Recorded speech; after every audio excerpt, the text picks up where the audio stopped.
पार्षद तो पहले भी जगह में थे, लेकिन ये नागौर शहर की जो अव्यवस्था थी वह चरम पर आ चुकी है। हालात ये हो गए कि सभापति कक्ष का चेंबर का ताला लगे हुए करीब साल भर हो गया और आदमी इंतजार करते करते करते थक चुका है। पूरा शहर गंदगी के आलम पे पड़ा हुआ है। शहर की सड़कें पूर्ण रूप से टूटी हुई पड़ी है। शहर में किसी भी प्रकार का विकास हो नहीं रहा है। पट्टे आम आदमी को जारी हो नहीं रहे।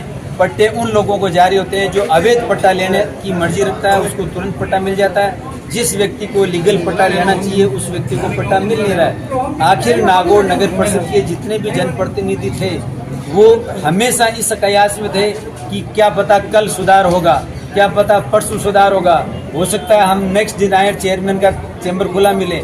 तो आखिर समस्या ये होगी कि हम पीड़ा सुनाने के लिए किसके पास जाएं, आवेदन दें तो किसको दें। आज नागौर शहर के अंदर जो दुर्दशा हो रखी है, आने वाला मौसम बरसात का मौसम होगा।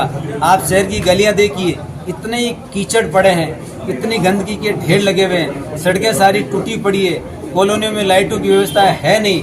तो आखिर फिर आम जनता हमारी तरफ देख रही है, देख देख के थक गए। तो अब हम सुनाए तो बात किसको सुनाए।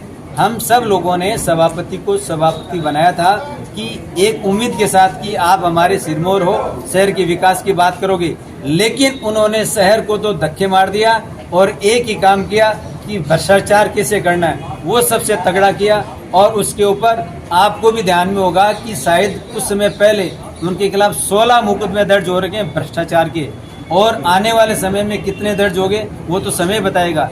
लेकिन आज शहर की जो दुर्दशा हो गई, इस बात को लेकर हमने अविश्वास प्रस्ताव के लिए माननीय जिला कलेक्टर महोदय को ज्ञापन प्रेषित किया है। आपने बोर्ड में कितने फर्जी पट्टे जारी हुए वो बताइए। देखिए, पट्टों की संख्या तो हम गिन नहीं सकते, लेकिन बहुत सारे पट्टे ऐसे हैं जो फर्जी जारी हुए हैं और उनकी जाँच भी चल रही है।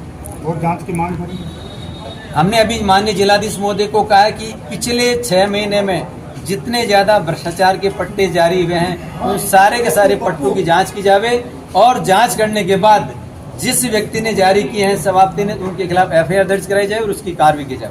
ठीक, तो 4-4.5 साल से लगे हुए हैं शहर के विकास में। आप देखते होंगे रोज मीडिया के नहीं, हम तो सफाई व्यवस्था की बात कर रहे हैं। 4-4.5 साल से स्थिति देख लो शहर की क्या बनी है। शहर में किसी स्थिति के कारण हम रोज सफाई में नगर परिषद में रोज ज्ञापन देते हैं, कलेक्टर साहब को ज्ञापन दिया, ये सब ज्ञापन दिया, रोज शहर के लिए इतने बोलते ही। आप मीडिया वाले आप बताते हो 4 साल में लगभग काफ़ी बार बारिश का मौसम बना है। नालों की जो आप बात कर रहे हैं वो भी काफ़ी बार हर साल बनी है, और उसके बाद अभी आप लामबंद हुए हैं।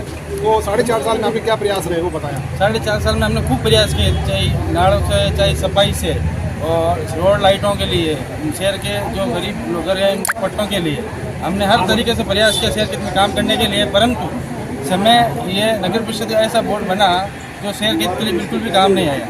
4.5 साल में हमने इतनी मेहनत की, हम सारे पार्षद लगे हुए थे, हमने कई बार योग ज्ञापन दिया, कई बार इतनी स्थिति शहर में बन गई नगर परिषद में 50 बार। आपका कहना है कि 4.5 साल में आपने बिल्कुल मेहनत की, और अभी आपने कलेक्टर साहब को बताया है कि सफाई व्यवस्था बिल्कुल नहीं है, रोज वो तो सभापति शहर के मुख्य जो सीट पे बैठे हैं उन्होंने हमें सपोर्ट नहीं किया काम के लिए। सभापति ने एक बार सभापति के रूम में स्वरूपोत में ही 4 साल में 1-2 महीने आके सभापति का चैम्बर लॉक कर दिया। सभापति कभी सीट पे बैठता ही नहीं है। बीजेपी के पार्षद ही सभापति के खिलाफ हो गए। तो हम तो प्योर बीजेपी के, हम जन्मजात से बीजेपी के। सभापति ने तो अपने भ्रष्टाचार से से बीजेपी ज्वाइन की है। सभापति के पक्ष में थे हम, विकास करो आपके साथ हैं। सभापति ने नोटिस दिया हमको, परंतु हमने तो पार्टी से कोई आदेश आया कि अपन को ये वहाँ नहीं जाना मीटिंग में। हम शहर के विकास के हित में हमने मीटिंग में आए थे, नहीं कि हमें कोई पार्टी से आदेश मिला कि आपको मीटिंग में जाना है। कि 4.5 साल बिल्कुल विकास नहीं हुए और आप लगातार प्रताड़ित हो रहे हैं सभापति से। तो आखिर क्या कारण रहा कि अब जब आपकी आवाज मुकर हुई 4.5 साल बाद में? कि हमने तो मेहनत की, कई पार्षदों ने सभापति के बेकाओं में आकर अपने समय खराब कर दिया शहर के हित के लिए। हमने तो लगातार आप देखते होंगे मीडिया से, हम 4.5 साल पहले भी मुद्दे उठाए, मुद्दे तो रोज उठाते हैं, रोज मीडिया में आते हैं। मैंने 50,000 कहने का मतलब है आप बीजेपी के पार्षद, बीजेपी का बोर्ड, बीजेपी का सभापति, हम खिलाफत हम शहर के हित के लिए बोल रहे हैं। ये बीजेपी तो इन्होंने ज्वाइन किया। क्या कांग्रेस का सभापति बनेगा फाइनल? नहीं, ऐसी कोई नहीं है। जो भी शहर के हित के लिए हो गए, हम पार्टी के हिसाब से, हम पार्टी के निर्देश के नहीं, कोई नहीं। हम पार्टी के हित में काम करेंगे, जो हमें पार्टी आदेश देगी हम पार्टी के हिसाब से काम करेंगे। कांग्रेस का बोर्ड नहीं, कांग्रेस हमारी सरकार है, हमारा वोट बनेगा। कौन बनेगा? कौन बनाएंगे हम, जो भी पार्षद है जो शहर के विकास के मुद्दे उठाएंगे, शहर के जो काम के हित में लगेगा कि जो शहर का विकास कर सके, शहर का भला कर सके, हम उसके पक्ष में मतदान करेंगे। Thank you thank you. गाड़ी तो सबके ठेकेदारों के घर पे खड़ी है, गाड़ी लगेगी कहाँ से? ठेकेदारों के 54 टेम्पू है, टिप्पर है, वो 54 टेम्पू के पैसे उठ रहे हैं और 20 टेम्पू चल रहे हैं। अब कम से कम 2-4 बार अब आगे इन सब पर कार्रवाई होगी। अब क्या कांग्रेस का सभापति बनेगा? आज बने इससे पहले अब ये अभी नहीं, कौन सभापति बनता है? अभी हमारे इसको पटकने का था, तो पटक दिया, अब आगे कौन बनता है? क्या ममता पार्टी? इन्हें क्या अवगत कराया? पूरे शहर को दिख रहा है ये तो सफाई व्यवस्था। आप भी शहर के नागरिक हैं, आपको भी दिखता होगा, आप भी निकलते हैं, तो ये तो सार्वभौमिक सत्य है कि शहर की सफाई व्यवस्था बुरी तरीके से चरमराई हुई है। सामने बरसात का मौसम आ रहा है, अभी भी नाले उफान पे हैं, तो जब बरसात आएगी तो उनकी क्या हालत होगी। तो बहुत गंदी व्यवस्था है और सब पार्षद पहले से दुखी थे वार्डों को विकास को लेके, कार्य को लेके। सबसे बड़ी समस्या तो ये है कि सभापति मिलती नहीं है, ऑफिस के ताला लगा हुआ रहता है। यदि वो कोई पार्षदों से बात करके उनको संतुष्ट करती तो ये नौबत ही नहीं आती।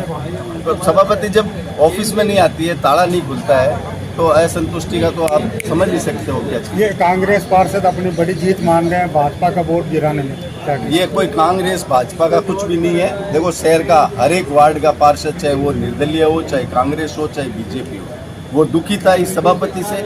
और मेरे हिसाब से इसमें कोई तरीके की पार्टीबाजी या गुटबाजी नहीं है। जो आदमी इससे दुखी था वो स्वतः ही आया है। हमने सब लोगों से, हमने 55 लोगों से बातचीत की थी। 55 में से 54 लोग असंतुष्ट हैं इसके खिलाफ। 54 में से 2-4 किसी कारणवश नहीं आए हैं। बाकी हमारे पास संख्या बल 50 से ज़्यादा है, जो आपको भविष्य में देखने को भी मिल जाएगा। आखिरी सवाल, ममता पार्टी कांग्रेस की सभापति बनेगी? देखो ये अभी भविष्य के गर्त में, हमारे भाव से कोई भी सभापति बनो, हम ये चाहते हैं जो भी सभापति बने जो इस नगर का विकास कर सके। जो प्राथमिक सुविधाएं हैं, जैसे सफाई को ले लो, कचरा परिवहन को ले लो, जो मेन सड़क की समस्या को ले लो, नालों को ले लो, जो मेन समस्या है उसको निजात देवे। और बाकी कोई भी बनो, हमें कोई आपत्ति नहीं है। जो शहर का विकास करेगा वो सभापति। बीजेपी की सरला सेन बने, समर्थन देंगे? मैं क्या कह रहा हूँ, जो भी बनेगा सर्व समिति से हम लोग बैठ के फैसला करेंगे।